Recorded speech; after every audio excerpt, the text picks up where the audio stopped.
दोस्तों आज हम लोग बात करने वाले हैं क्लास 11th का।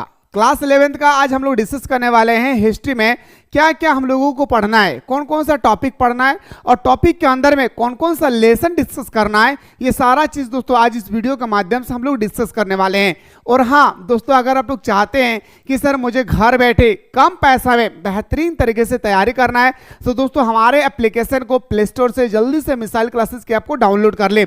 अब जैसे प्ले स्टोर से मिसाइल क्लासेस के ऐप को डाउनलोड करेंगे तो डाउनलोड करने के बाद दोस्तों आपके सामने इस तरह से आपके सामने बहुत सारे कोर्सेस होगी, पर आपकी आंखें बाज की तरह होनी चाहिए और आपको फोकस करना चाहिए दोस्तों क्लास 11th के कोर्स में, जो दोस्तों न्यू बैच स्टार्ट हो रही है, जहां पे 999 रुपया का कोर्स आपको मात्र दिया जा रहा है 299 रुपया। जी हाँ, मात्र 200 मात्र आप लोगों को दोस्तों 299 रुपया में पूरे बेहतरीन तरीके से सारा सब्जेक्ट की तैयारी कराई जाएगी। इसलिए दोस्तों लेट ना करें, अभी ऑफर चल रही है, ये मौका बार बार आपको मिलने वाला नहीं है। ठीक है, कुछ दिन में हमारा क्लासेस स्टार्ट हो जाएगी और ये क्लास हमारा सुबह शाम दोनों टाइम चलेगी। और ये क्लास सिर्फ क्लास 11th के अकॉर्डिंग ही नहीं चलेगी, बल्कि दोस्तों अगर आप फ्यूचर में आगे चलकर दोस्तों क्लास 12th के बाद अगर आप कंपटीशन की तैयारी करना चाहेंगे, एसएससी, रेलवे, बैंकिंग या तो डिफेंस का CRPF, BSF, Jharkhand police, Bihar police या एनी अदर स्टेट के पुलिस के बारे में अगर आप लोग डिस्कस करना चाहेंगे, वो सारा चीज को दोस्तों आप लोगों को क्लास 11th से ही आप लोगों को सिखाया जाएगा कि किस प्रकार से वहां पे क्वेश्चन आते हैं। इसलिए मेरे दोस्तों ये जो आप लोगों के सामने ऑफर चल रही है, ये ऑफर को आप लोग अपने हाथों से यूं ही जाने ना दे, क्योंकि ये मौका बार बार मिलने वाला नहीं है। ठीक है, आइए सर बात करते हैं मेरे दोस्तों सबसे इंपॉर्टेंट टॉपिक पे कि क्या क्या हम लोगों को डिस्कस करना है। अभी तो हम लोग हिस्ट्री डिस्कस कर रहे हैं, इसके बाद आप लोगों को कौन सा सब्जेक्ट के बारे में सिलेबस देखना है 2026 के एग्जाम के लिए, आप लोग कमेंट सेक्शन में जरूर कमेंट करें। दोस्तों मैं आप लोगों को सबसे पहला बताना चाहूंगा कि हमारा क्लास 11th में हिस्ट्री में टोटल 11 चैप्टर था। कितना मेरे भाई? है नहीं, था। कितना टोटल दोस्तों आप लोगों का क्लास 11th में हिस्ट्री में टोटल 11 सब्जेक्ट था। ठीक है, अब 11 सब्जेक्ट को दोस्तों सरकार ने क्या क्या है 2026 और 2025 के एग्जाम के अकॉर्डिंग कर दिया दोस्तों, 4 चैप्टर को रिमूव कर दिया है। आज हम लोग वो भी डिस्कस करेंगे कि 4 को चैप्टर वो कौन सा था जिसे सरकार ने हटा दिया है। साथ ही साथ बाकी जो हमारा 7 चैप्टर है, वो 7 चैप्टर कौन कौन सा पढ़ना है वो भी हम लोगों को डिस्कस करना है। तो आइए सर, सबसे पहला दोस्तों आपका पहला जो चैप्टर था ना दोस्तों, वो आपका था समय की शुरुआत। क्या था? समय की शुरुआत। जो सरकार ने दोस्तों आप लोगों का समय की शुरुआत के टॉपिक को दोस्तों क्या कर दिया? हटा दिया है। यानी दोस्तों ये जो समय की शुरुआत है ना, ये आप लोगों को नहीं पढ़ना है।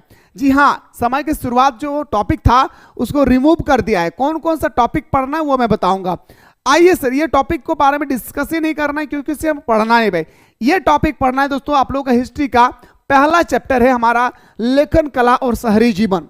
पहला चैप्टर का नाम याद रखिएगा, लेखन कला और शहरी जीवन। इतना सुंदर तरीके से बताऊंगा दोस्तों, आप लोग याद रखिएगा, लेखन कला और शहरी जीवन। अब बात करते हैं सर लेखन कला और शहरी जीवन में हम लोगों को किस किस सभ्यता, कौन कौन से सभ्यता के बारे में कौन कौन सा टॉपिक डिस्कस करना है, इसके बारे में थोड़ा सा जानकारी प्राप्त करते हैं। सबसे पहले दोस्तों हम लोगों को पहला चैप्टर में पढ़ना होगा दोस्तों क्या? मेसोपोटामिया, यानी दोस्तों मेसोपोटामिया जो सभ्यता है इसके बारे में डिस्कस करना है। मेसोपोटामिया की भौगोलिक स्थिति कैसी थी, मेसोपोटामिया की आर्थिक स्थिति क्या था, ये सब चीजों के बारे में हम लोगों को पढ़ना है। और पढ़ना ही नहीं है, मैं ही पढ़ाऊंगा क्लास में, डोंट वरी। जहां पे सबसे पहले चैप्टर को समझाऊंगा फिर ऑब्जेक्टिव बताऊंगा। ठीक है, आइए शहरीकरण का महत्व, शहरों में माल की आवाजाही ये पढ़ना है। लेखन कला का विकास कैसे हुआ ये पढ़ना है। लेखन प्रणाली क्या है, लेखन का प्रयोग कहाँ हुआ, साक्षरता क्या है, दक्षिणी मेसोपोटामिया का शहरीकरण, यानी हमें मंदिर के बारे में, मेसोपोटामिया के मंदिर के बारे में, मेसोपोटामिया के राजा के बारे में, मेसोपोटामिया के शिल्पकार के बारे में, सारा चीज को दोस्तों हम लोग को डिस्कस करना है चैप्टर नंबर 1 में। ठीक है, चलिए सर, उम्मीद करता हूं चैप्टर नंबर 1 समझ में आ चुका होगा कि कौन सा चैप्टर है और क्या क्या हम लोगों को डिस्कस करना है। सरकार ने दोस्तों लेसन भी जारी कर दिया कि कौन कौन सा टॉपिक हम लोगों को डिस्कस करना है। अब आइए सर अगला टॉपिक सर हमारा चैप्टर नंबर 2 है। याद रखिए ये हमारा क्या है? Chapter number 2। चैप्टर नंबर 2 का नाम है 3 महाद्वीपों में फैला हुआ साम्राज्य। क्या मेरे भाई? 3 महाद्वीपों में फैला हुआ साम्राज्य। 3 महाद्वीपों में फैला हुआ साम्राज्य में सबसे पहले हम लोगों को क्या डिस्कस करना है? रोम इतिहास। जैसे हम लोगों को पहला टॉपिक में डिस्कस करना था मेसोपोटामिया के बारे में, ठीक इसी तरह से चैप्टर नंबर 2 में डिस्कस करना है रोम इतिहास के बारे में। ठीक है, रोम इतिहास, रोम साम्राज्य के बारे में, रोम साम्राज्य का प्रारंभ कैसे हुआ, रोम साम्राज्य का आर्थिक स्थिति कैसे रही, रोम साम्राज्य का सामाजिक स्थिति कैसा रहा और रोम साम्राज्य का सांस्कृतिक स्थिति कैसे रही, साक्षरता विभाग कैसा रहा, इन सब सारे चीजों के बारे में दोस्तों हम लोगों को डिस्कस करना है। किस कहां पे, तो चैप्टर नंबर 2 पे, जिसका नाम है 3 महाद्वीपों में फैला हुआ साम्राज्य। ओके, कोई दिक्कत नहीं है भाई, ठीक ना। अब आते हैं सर अगला टॉपिक। अगला टॉपिक दोस्तों ये आप लोगों को नहीं पढ़ना है, इस्लाम का उदय नहीं पढ़ना है, ठीक ना। अगला टॉपिक अगर हम लोग बात करते हैं चैप्टर नंबर 3, जी हाँ दोस्तों, चैप्टर नंबर 3 का नाम है क्या आपका, यायावर साम्राज्य। क्या नाम है मेरे भाई, हमारा चैप्टर नंबर 3 का नाम है यायावर साम्राज्य। अब यायावर साम्राज्य के अंतर्गत में हम लोगों को क्या क्या डिस्कस करना है, आइए सर जानकारी प्राप्त करते हैं। सबसे पहले यायावर साम्राज्य का परिचय देखना है, भूमिका देखना है, मंगोलों की सामाजिक और राजनीतिक पृष्ठभूमि देखना है, चंगेज खां, इसमें हम लोगों को पढ़ना होगा सबसे इंपॉर्टेंट राजा दोस्तों हमारा यायावर साम्राज्य का चंगेज खां पढ़ना है। चंगेज खां के उपरांत मंगोल साम्राज्य के बारे में पढ़ना है, मंगोल साम्राज्य की सामाजिक स्थिति, मंगोल साम्राज्य का राजनीतिक स्थिति, सांस्कृतिक स्थिति, आर्थिक स्थिति, इन सब चीजों के बारे में दोस्तों पढ़ना है। चंगेज खां की मृत्यु कैसे हुआ, चंगेज खां का सामाजिक विस्तार कैसे करवाएं, ये सारे चीजों के बारे में हम लोगों को डिस्कस करना है, ठीक है ना।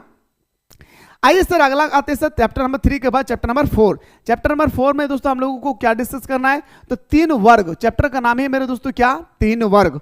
चैप्टर का नाम है दोस्तों क्या, 3 वर्ग। ओके, क्या पढ़ना है दोस्तों, इतना सारा, मैनर जागीर क्या है, अभिजात वर्ग क्या है, इतना सारा चीज डिस्कस करना है दोस्तों। आप इजीली से आप यहाँ पे देख सकते हैं, किसान के बारे में डिस्कस करना है, वहां के पर्यावरण के बारे में डिस्कस करना है 3 वर्ग में। अगला चैप्टर की अगर हम लोग बात करें चैप्टर नंबर 5 का, तो दोस्तों चैप्टर नंबर 5 का नाम है दोस्तों हमारा बदलती हुई सांस्कृतिक परंपराएं।